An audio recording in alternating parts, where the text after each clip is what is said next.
All right. Well, welcome to the Pokes PodCAS, the official podcast of Oklahoma State University's College of Arts and Sciences. I'm Elizabeth Gosney, and I'm the CAS Marketing and Communications Manager. And I'm joined today by a very special guest, Dr. Melinda Cro, the new Dean of the College of Arts and Sciences. So welcome, Dean Cro. Thank you. Thank you for having me. I'm excited to be here. Good. We're excited to have you here, too. So let's jump right in. For those of our listeners who don't already know, I'll give you a little bit of an introduction to you. Perfect. Thank you. Yeah. So Dean Cro, you grew up in Ontario, Canada, Florida, and Tennessee. Yep. Okay. And you have been surrounded by languages all your life. Your dad was born in Italy. Yes. Was a high school language teacher, professor, and a university professor of languages. And then I also know that your mom spoke Italian and Spanish, right? Yes, she did. Cool. And you also attended a French immersion school as a child. Yes, so yeah. Pretty Canada. unique to Canada. Okay, yeah. Yeah, in Hamilton, yeah. Cool. I think it's safe to say that these factors influenced your choice later on to make a career out of languages or to study languages. Yeah, completely. You know, I was always surrounded by languages. And I grew up in Westdale, which is a suburb of Hamilton, Ontario, which is it's the steel capital of Canada. It's a big city. But I was surrounded by a group of people who either came from families who had immigrated, and so the language was always a mix between English and the other languages they spoke. I grew up in a country that had two official languages. Canada is officially both French and English. It's in part, fun fact, why when you look at a lot of products in the U.S., there's always something in French about it. It's because those same products are exported to Canada, and by law, they have to have French on them. So, yeah, it was always something I was immersed in, and it became really a kind of part of the fabric of who I am. Yeah, and I'll ask you more about that as well. And when you after you graduated with those degrees, which we'll talk about, you went to Kansas State University in 2010. That was your first job as a professor, right? Yeah, first full-time gig. Okay. I worked at Georgia Tech for a little bit as an instructor of language while I was at Georgia. Oh, okay. Yeah. That makes sense. And then you later became the Associate Dean, let me get this right, Associate Dean of Student Success, Engagement, and Undergraduate Studies at K-State in the College of Arts and Sciences there. Yes. Cool. And then, kind of just pulling straight from your bio, you're a digital humanist and early modernist, so people can Google that if they don't know what those are. And you have two main research areas: the development of the novel and representations of nature in the 16th through 18th centuries, and digital pedagogy. Great word. Pedagogy and best practices in second language pedagogy. Yep. And then, as most people already know, you became the Dean of OSU's College of Arts and Sciences just this summer, and you are the first woman to serve in the role in a non-interim capacity. Yes, and I am very honored to do so. I am loving Oklahoma State. That's great, and we're so excited to have you here. Oh, thanks. So is there anything else you'd add to kind of introduce yourself? And I think you have given a very comprehensive overview. I would say I love dogs. I've got two. Ellie, who is a very silly, very floppy black lab. And then our older rescue, her name is Sasha. And she is a cattle dog chow mix. So she's a real furry little bear dog, if you ever see her. That's great. Well, cool. Well, my first question is just about how you became the new dean here on July 1st. So been in this role for few months now, actually. And so what have your first couple of months been like at OSU? Who have you met with and first impressions? Yeah. Yeah. So I, have had just a great first couple of months. I've had a chance to meet with our CAS Student Faculty Council, or CAS Student Council. I've had a chance to meet with the CAS Faculty Council, which has been great. I've had a chance I'm going around currently. My job this semester is I am trying to get a meeting with every single department faculty. When they're meeting, I am jumping in on those. They have been so far very generous and gracious with their time so that I get a chance to learn a little bit about their department and how they operate. I have really enjoyed exploring campus and getting to know the Stillwater community a little better. My husband and I love Hideaway. I won't lie; it's one of our favorite places to go. So we head down that way. So I've just been having a lovely time getting to know the community, getting to know the faculty, the students, hearing a little bit about their concerns and their thoughts about where we should go next. Yeah. And as the CAS Dean, you have literally hundreds of faculty and staff and thousands of students, and they look to you as a leader. So what does that feel like? It is a really awesome responsibility. And when I say awesome, I mean it in kind of like twofold. Not only is it a fantastic one that I'm really enjoying, but it is a heavy responsibility. It means that we have to think really carefully. I have to think really carefully about how to balance what are the needs across our various units, focus on our students, make sure that we're all focusing in that direction on our students, our research, how we're helping the state of Oklahoma broadly, the Stillwater community in particular, how we're serving our stakeholders outside of the college across the university, because arts and sciences is at the core of a lot of the general courses that students at Oklahoma State will take during their time here. So that's an important responsibility that we have. So that's on the one hand, a really exciting role to have, but it's also one that I take very seriously. And it means spending time here on this campus, spending time with our department, spending time with our students, and getting to know what those needs are. Yeah. Is there anyone or anything that kind of has helped you take on this, what I'm assuming is a daunting responsibility? Oh, gosh, yes. It is not the job of one person alone, right? That kind of work really requires a team. And so I am incredibly fortunate to have a fantastic leadership team across the college. So when I think of my leadership team, that is really the department heads, our interdisciplinary program directors, and our assistant and associate deans and directors in the dean's office. And so that is a large group of around 35 individuals who really help to shape the focus of where we go. I'm also working with our CAS student council. So part of that is working with the students to get a sense of where their concerns lie and where their priorities lie and how can we improve what we're doing and what are the best practices they want to make sure that we raise up and think about extending across the college more broadly. And then, of course, our CAS faculty council president and her team, her group of faculty representatives are part of that. So it definitely has to be a collaborative effort for a operation as large as a College of Arts and Sciences at an R1 land grant like OSU. Yeah. I mean, yeah, as a reminder to people, there are 24 departments. So when you said earlier that you talk with every faculty, department faculty, that's a lot of meetings. Yeah, I'm working through it. It's going to take me a few more weeks to get through that list, but we're making pretty good progress. Yeah, impressive. And so you're in this really impressive academic role now, but I would actually like to go back to your college beginnings. I know that part of your undergrad studies at King University in Bristol, Tennessee, in case anyone doesn't know where that is, it included theater. Yeah. And so can you tell me, about your experience there and especially how the skills you learned in theater apply to your work now or have applied to your work? Yeah, sure. So I had a really great undergraduate experience, and one of the things I valued most about it was the chance to pursue an interdisciplinary degree. And in that interdisciplinary degree program, the way it was structured was you chose basically two majors and you smushed them together. So it wasn't for the faint of heart, but I loved learning, and I had a really deep love for theater and a real passion for languages that had been sort of part of my life growing up. So I married those two things and majored in theater and French.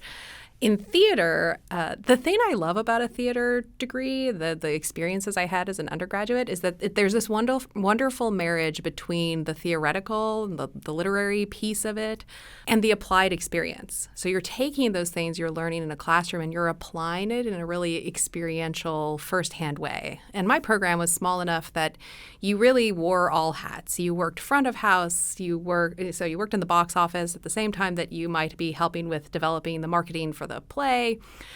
You also were probably working on the cast. You might be working on the set. You might be doing costumes. You might be serving as the dramaturge for a performance. So there were lots of ways that you were exploring the full life of a theatrical production, while at the same time learning about the history of theater as a whole and the plays and the works that make up that tradition. So there's this real strength in that kind of approach.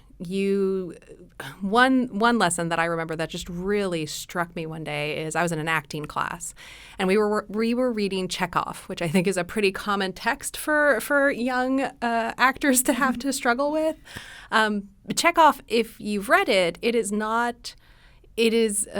a lot that's unsaid. And so part of the activity that we had to do was to go through and write in the subtext, which is, all the things, the underlying thoughts and emotions underneath those really kind of simple words at the top, to help you as an actor can get a better understanding of what goes into the preparation for the development of a character arc. I have never forgotten that lesson. I've never forgotten that time of sitting at a desk with this script open and trying to understand what was actually being said and why we were saying what we were saying and how had it really conflicted or led to this conflict or led to this resolution. And that is, ironically, one of the skills that I've taken with me through most of my career. It helped me when I started pursuing my graduate work in literary and cultural studies because a lot of text analysis, that was a really great prep for that. Yeah. It also has helped me today, even today, as I think a lot of my job is communication. It's helping different members of my faculty communicate with one another. It's helping them to connect with external stakeholders. It's helping external stakeholders to understand what it is that we do in a College of Arts and Sciences. What's the value proposition that bringing all those disciplines together offers? It's helping students to understand. A lot of my work has been grounded in helping students understand why they're studying what they're studying and what are the takeaways they could do. All of that is all a set of skills that come from having a really good understanding of communication and what are the things that are said and left unsaid and being mindful of the power that one's words have and the real potential that truly transparent communication can have for bringing people together. Dang. Yeah.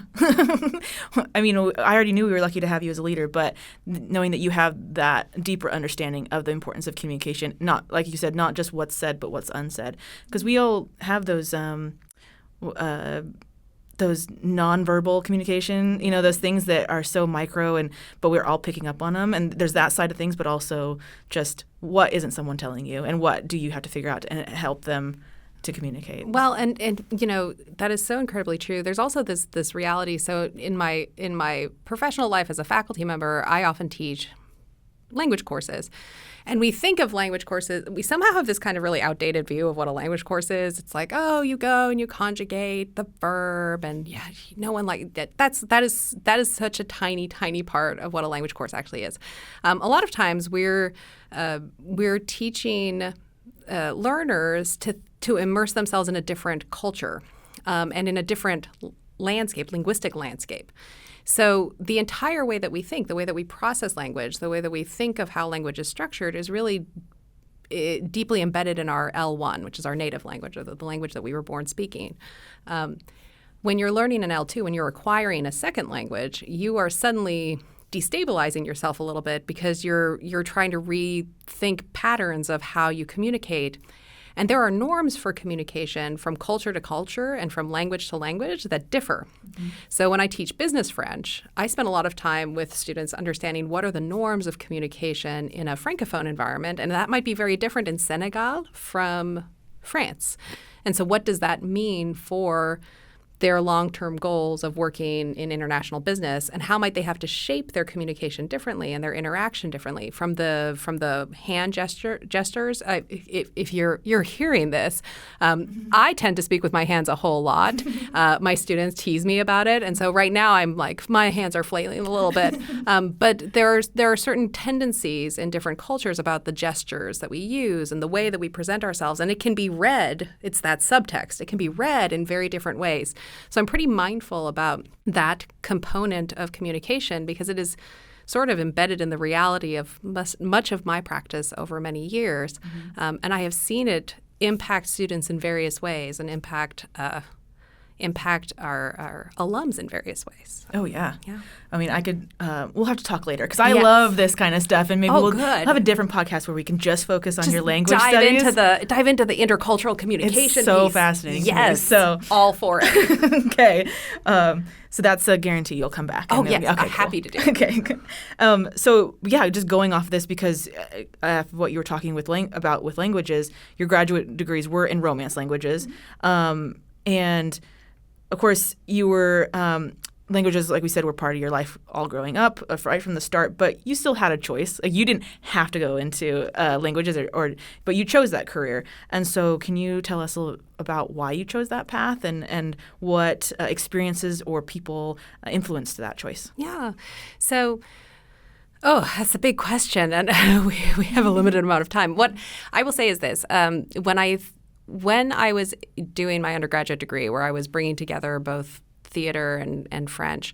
The two pieces that kind of stand out in bringing those two fields together is the notion of problem solving and working with other people and communicating with others and collaborating with others towards solving a problem. Right, a theatrical production is a shared problem that we are all working together on to get the performance up on the stage.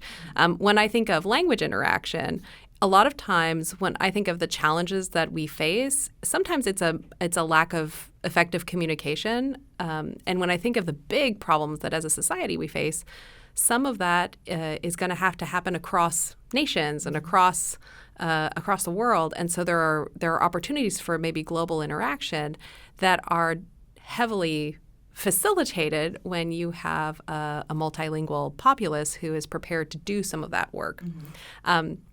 So when I finished my undergraduate degree and I was thinking about where do I want to go next and what do I want to do, to me that the language, like pursuing a career in languages, really brought together those values and those opportunities and that opportunity to kind of decode things and problem solve in a way that I found really challenging. It was hard for me. Languages were not an easy route. I worked incredibly hard to understand the subjunctive and what was the equivalent in English and what was the comparative linguistic patterns and pronunciation. You know, French is not no language is simple when it's changing your patterns of speech. But I found there were certain sounds in French that were difficult for me to produce, and I've been speaking it since I was 4. So for those of you out there working on French, hang in there. You can get there. But what I loved about it was the challenge. Like every time I came back to it, I really enjoyed the challenge it represented in improving my own competency, but also improving my understanding of the world. It made me think bigger. It made me think in different ways. And so I started to understand that it wasn't solely my perspective. I was starting to get this really broad idea of how others view problems and how different cultures historically over time have approached different problems in a way that really encouraged an empathetic lens. And there was something about that work, that challenge of how to solve the problem and how to do that work in a way that was sensitive and historically contextualized and culturally contextualized that I found fascinating. So I couldn't imagine a different type of career. I also love working with people and I loved working with students. I found that some of my favorite moments, I loved being on the stage. I was the costume designer for a while. I loved all those things. Mm-hmm. But the moments I really valued were when I was doing either working as a director with a cast to understand how a scene should be constructed and building out that opportunity, or when I was tutoring languages in the classroom or running an event for the language club. I created the French club and then ran those events. Those types of things, like it did resonate with me that I really loved teaching. I loved this opportunity to share this world with a group of students, sometimes with various levels of expertise. When I started at K-State, the state of Kansas doesn't have a language requirement in high school. So that was pretty different from going from the University of Georgia, where there were language requirements and Romance languages, that department. Romance languages are the languages that come from Latin, right? That's just the term that we use for that group of languages. That department was the second largest on campus when I was there. We served a huge number of students. Arts and sciences mandated 3 semesters of a language requirement. So there were a lot of students in those language programs. And it wasn't the only language department. There were others across the college. When I got to K-State, it was a very different environment because really students, there was a language requirement if you were pursuing a BA. Some of the BS degrees might have had one. It just varied pretty widely. Mm-hmm. So I had a lot more students coming in with no language skills. Kind of deciding, I'd like to learn French. That sounds fun, and showing up, but they'd never left the state. I was dealing with some students who maybe the furthest they had traveled was KCMO, Kansas City, Missouri, or surrounding maybe Denver. But a lot of times they were coming in without extensive experience, and the language classroom was the way that they wanted to explore the world. And it was a place where we could explore and play and gain skills and gain confidence. to be ready to explore the world. And as someone who loves traveling and who loves exploring and learning new things, like there was nothing more exciting to me than being able to help build a bridge for young learners to those opportunities and help them to feel successful in that space. Yeah.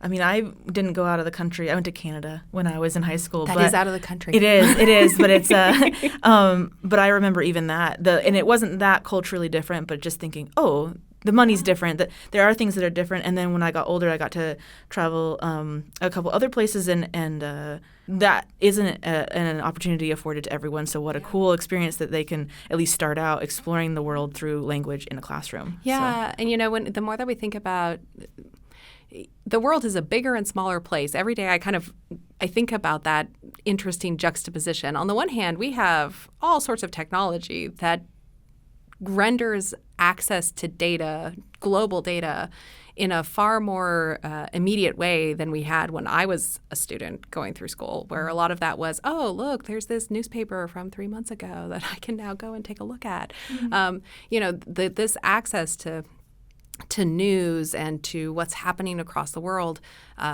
is unprecedented. By the same token, it feels sometimes like we're a little more divided than we might have been in the past. And so how do we bridge that gap? How do we bring people together to solve some of those large problems? When I think about the big challenges that OSU has identified and thinking about energy, global energy, like this question of energy and sustainable energy, that is a global challenge, right? It's not solely within the state of Oklahoma that's a good question for us to figure out how to answer. That has global impact. Yeah. But connecting then across those different cultures and the different cultural perceptions of how energy is consumed or not, and the historical reality or the political reality of energy consumption policies in various countries, and resource allocation. Those are big issues, and so there's a wonderful opportunity and a good challenge there, a good problem to solve. Yeah. Well said. And so this might be a little cliche, but if you could tell your college-going younger self something, what would that be? And for students listening, this is their chance to get some really sage advice when you're still your younger self. Okay, so what would you tell her? Okay, I would tell her to enjoy the moment. So my younger self, and even now, my younger self was really focused on the future. Like, what was my next step? What was the next thing I was going to do? And that drive is important. You do want to maintain an eye on the next step. But sometimes that meant that I was not taking as much opportunity to really celebrate the moment, to really enjoy the moment, celebrate the success of the moment. And so I would say, be present. Be present in today, because today won't repeat itself. And it's even when you're sitting in a classroom and listening to a lecture and you're like, oh, this is maybe not the most the thing I want to be doing right now. Just embrace that moment. This is, while you are in college, this is typically a time where you have more freedom. Ironically, you have more freedom to do things now and more systems in place to structurally help you do those things, achieve those things, than you will have at any other time in your life. So being present in the moment, asking for help when you need it, or reaching out and exploring something new because there's a club that you've heard about and you're a little curious about it. This is the time to explore those things and really be present and be a little brave. And don't forget that there's a future out there. Absolutely. Keep your eye on that. But just don't get so lost in it that you lose the opportunities that are afforded to you by being at a large institution like OSU that really has a fantastic set of resources and a really cool network. You're going to make friends and connect with others here that will last for a lifetime. And so really embracing that opportunity is important.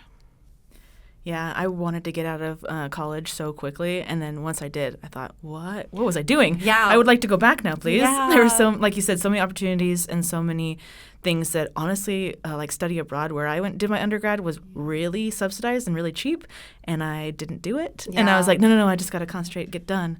And so I agree. Like, take advantage, like you said, of the opportunities here at OSU, and time to explore. Like, you feel like you don't have freedom, but really you have so much. You have so much more than you realize. And I think study abroad is a good example. Like, there are lots of opportunities you get to consider that make it much easier than having to figure it all out on your own later. Like pursuing a research project, or taking an elective class, for example, in a topic that you're sort of interested in, or exploring an opportunity to go abroad with a faculty member, or maybe even on your own.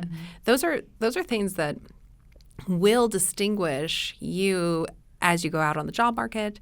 They're those kinds of global experiences that a lot of companies are looking for, to be honest. They're those types of skill sets that you gain from those kinds of high-impact practice opportunities that you can't necessarily get in other ways. So there's just such a benefit to exploring and really taking advantage of those opportunities, and knowing who to go to ask for some help. And your advisor's a great person. As someone who used to do a lot of advising and then oversaw advising for a college, your advisor is normally the best first starting place for those questions. But Dean's office is here to help too, so feel free to always reach out. Yeah, little plug there for us. Yeah.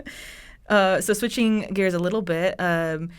You got your master's and doctoral degrees from the University of Georgia, which you mentioned, and then you went to Kansas State for your first professorship, or like you said, first full-time professorship. And those are both land-grant institutions like OSU, and so you have this solid foundation in what a land grant looks like and what it can do. So in your opinion, what makes a land grant special? What do we offer? What responsibilities do we have? Kind of what makes us as a land grant stand out? Yeah, such a good question. So I really value a land grant.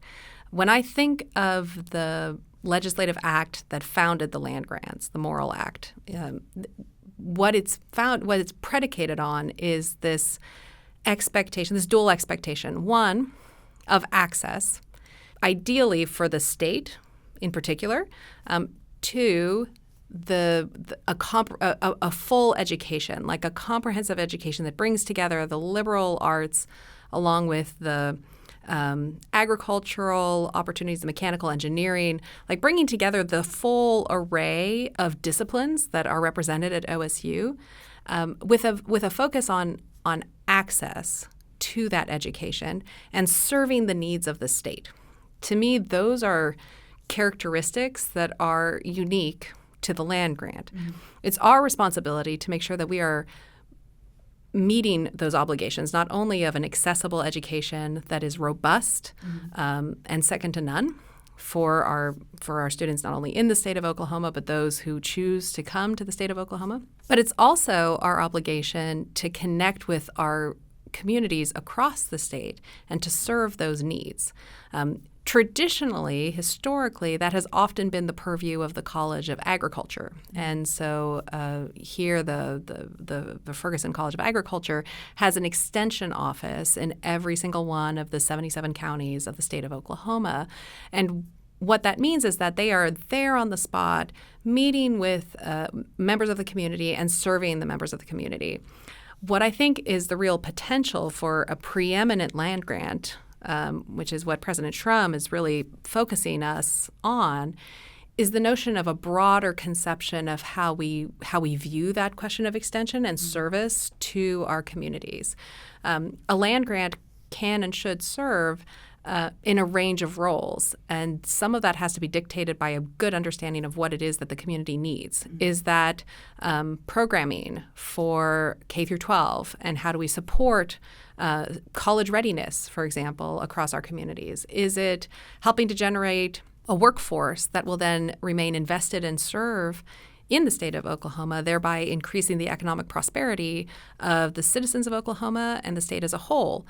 So there's kind of like a multi-part opportunity there. So to me, the real value proposition of a land grant and a College of Arts and Sciences in that context is it's that service portion. It's getting out into the communities. It's connecting our students with those opportunities so that they also have not only hands-on learning opportunities, but they also start connecting with those communities across the state and enrich those communities through that work. Yeah.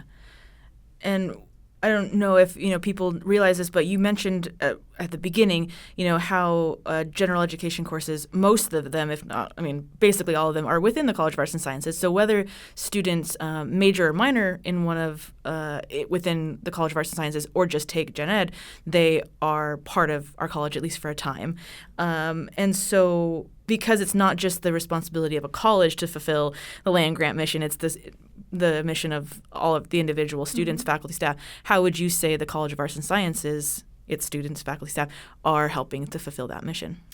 Well, I think that's where we do it in a couple of different ways right now, and where I think we have potential to grow what we do. So right now, where we focus heavily is that question of access to a broad education, an excellent education. So as you've alluded to, those general education requirements serve as a foundation of preparation for students across the Oklahoma State system. And so how do we design our courses so that they are achieving those learning outcomes? How do we design them so that they are exciting for our students, but also rigorous and help them to be prepared for whatever comes next in that degree process? That is part of that larger obligation that a College of Arts and Sciences has.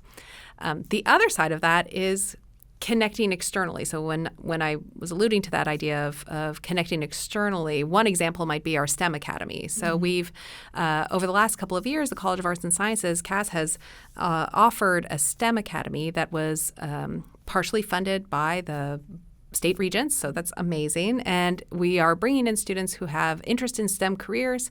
They're coming to OSU, and they are looking for an opportunity to improve their mathematical skills and strengthen those skills so that they're really ready to launch in the first semester. So it's really a student success focused initiative, while at the same time exposing them to a range of different opportunities across the full panoply of STEM. And STEM is not solely in arts and sciences. We also have group students coming in who participate in that academy from both ag and from the College of Education and Human Sciences.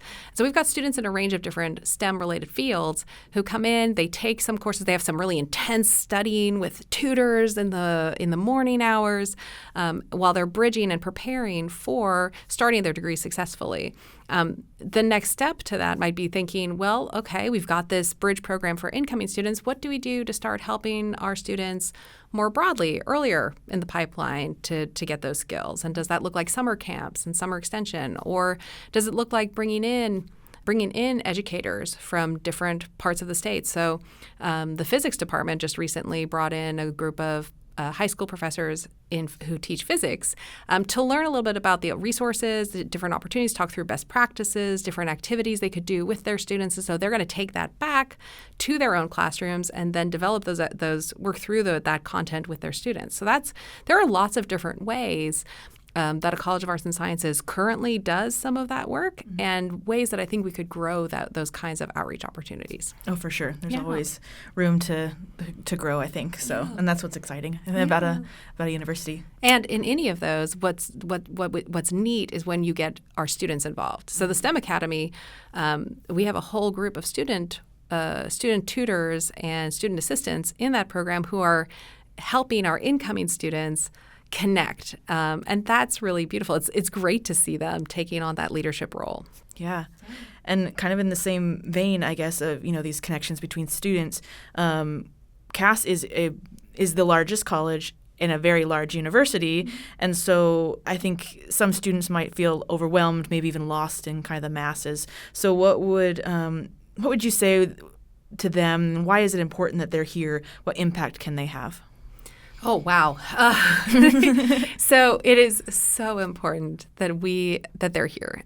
When I walk across campus, first of all, the environment is so incredibly welcoming. I don't think I walk 3 feet without someone smiling or saying something like hello or greeting. It's a friendly community. So on the one hand, it is large, it is big, it's a big university, but there is a real culture here, like that cowboy family culture that really does want to welcome every single student, no matter where they're from. And I think when I looked at some of the student data, there is someone from every county across the state of Oklahoma here. And we have students who are coming from tiny rural communities where Stillwater is maybe the biggest place they've been. They've lived for an extended period versus students coming from large metro areas, including Dallas-Fort Worth, for example.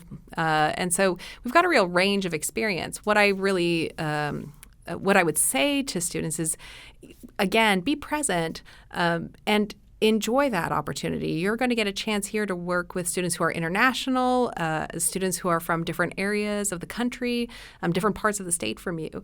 And that is a thing to be celebrated and to welcome. And it's such good preparation for when you go out into the workforce, because the reality is, there's a huge percent of your job, no matter what field you pick, much of your work is going to be working with others, collaborating with others in different teams to solve problems. And that at its base is much of what we do.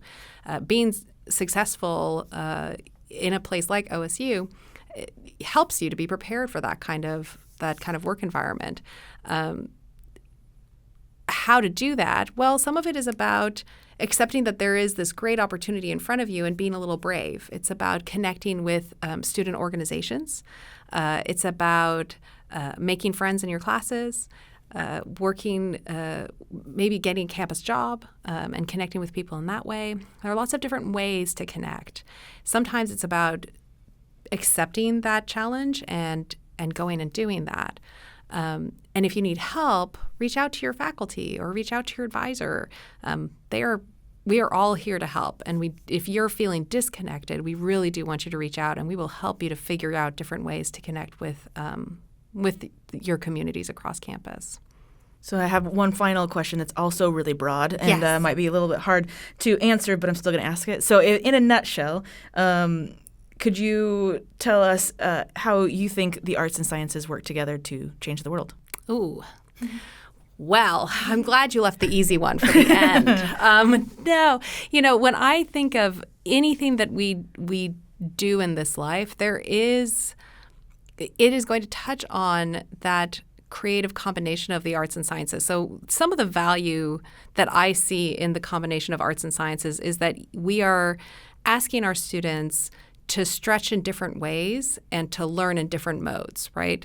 When I think of the types of classes one has in a humanities program versus the kinds of classes they may have in a science program versus what they might do in a music class or a math class, we're asking students to engage in very different ways, right? Mm-hmm. From a large lecture where they may have to be very independent and very, very self-motivated to small courses where it's really writing intensive and they're being asked to engage in discussion and debate various points of view, sometimes challenged with perspectives that are really different from their own, sometimes asked to pursue a topic that may not be in their deep area of interest, right? Yeah. But all of that contributes to a certain flexibility of thought, a certain elasticity of perspective.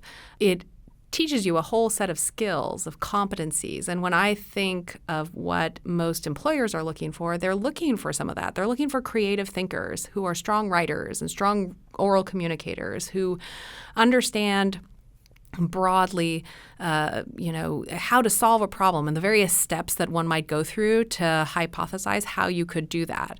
We do those things across the College of Arts and Sciences. Sometimes in the same class, we'll hit on all of those, but the real value that proposes is helping to train the future generation to not only be incredibly successful at whatever job they're imagining right now, but it's also to create the next set of jobs. When I think of what our students will go out and do, oftentimes we're not training them solely for one specific sole field. We're actually training them to shape the way that the workforce will look and the way that industry might practice in the next 30 years. Yeah. And so when you talk to alums who have been out in the field for 30 years and they've gone through several iterations of different types of careers. I mean, I'm a great example of that. I have gone from teaching in a classroom to higher ed administration and a number of different things in between. And when you think about that kind of trajectory, it's the kind of broad that liberal arts approach that brings those different skill sets together across the arts and sciences and really demands of our students to engage in a rigorous way across that curriculum and make comparisons across the curriculum that helps them to be flexible, creative thinkers who will not only solve those problems, but also maybe rethink how we ask those questions for years to come. That's really how you think. That's really how you change the world. It's how you improve the world, and it's through that broad approach. Well, for a hard question, you nailed it. Oh, thanks. Yeah. Well, those were all my questions, and so thanks for taking the time to talk with us today. So thanks for joining me, and it's been great to talk to you. And so for everyone listening, to keep up with all things College of Arts and Sciences and Dean Cro, follow us on Instagram, Facebook, and Twitter, and our handle is @OKStateCAS. And so the last thing to say is go Pokes. Go Pokes. Thanks so much. Thanks.